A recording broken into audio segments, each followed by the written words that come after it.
Greetings, friends! Welcome to an edition of Movie That's So Groovy. Movies that put a smile on my face. Gems you may have missed. Watch these.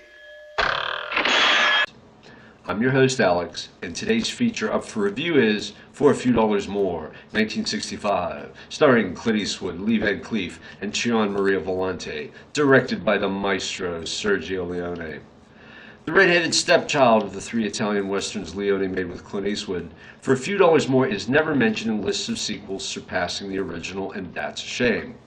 Of course, the first film in the series, A Fistful of Dollars, got the ball rolling, but then came For a Few Dollars More, a marvelously stylized western with a signature mixture of stunning vistas and craggy close-ups, introducing themes that would set wise the non-Leone Italian westerns that came later, like the original Django and Blindman.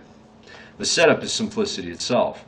In the American Southwest, sometime after the Civil War, two bounty hunters are on the trail of a gang of bank robbers led by the psychotic Indio. With assorted prices on the heads of the criminals, this is a bounty hunter's dream.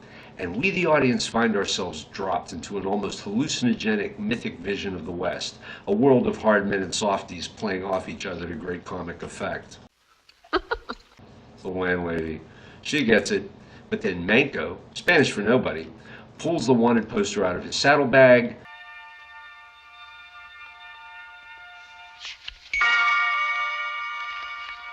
and a discordant note on the piano, courtesy of the great Ennio Morricone, makes it all go stark in an instant. And of course, it's all about the money.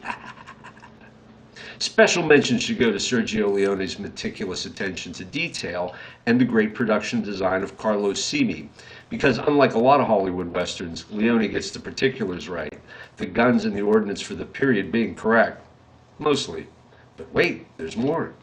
Not only do we get ingenious storytelling, it's as if Leone sat down and planned out each scene with the intention of giving the audience more than they've come to expect in a horse opera. Like in this sequence where Mortimer quizzes the bank manager on the possibility of a robbery and the manager getting scared and reaching around to close the safe. Hard men and softies, I'm telling you. Besides, any western where our hero delivers a karate chop to one of the baddies is okay in my book. Yeah! Interestingly enough, A Fistful of Dollars came with ready-made suspense, being a remake of Akira Kurosawa's samurai actioner Yojimbo, which itself, some film scholars have argued, was based on Dashiell Hammett's first novel, the hard-boiled detective classic Red Harvest.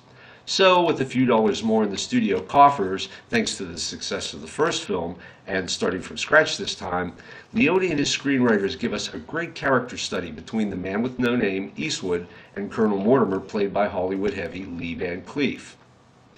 The Italian Western would eventually be done to death, but going back to 1965, and considering all the westerns that came before, For a Few Dollars More makes groundbreaking contributions to the genre, like in the sadism of the villains, which makes us feel we truly are in lawless territories, or the Poe-like sense of the macabre, giving all the death in the air a powerful tangibility.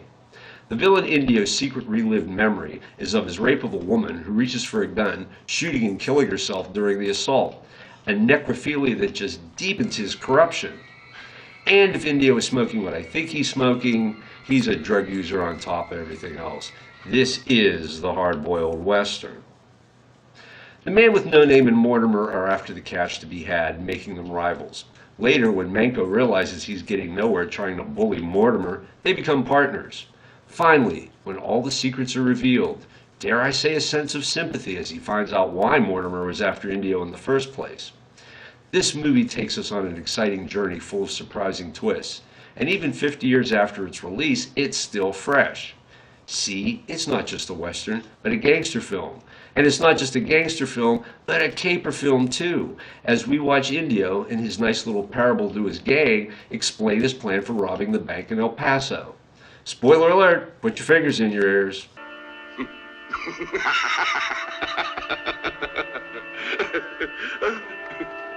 The money isn't in this safe, it's right in this. Da-da-da. Gritty, realistic, often theatrical, yet slipping into the surreal, you get wanted posters with laughing outlaws, a landlady with a serious overbite, and Klaus Kinski as the Hunchback West getting a match lit off his hump.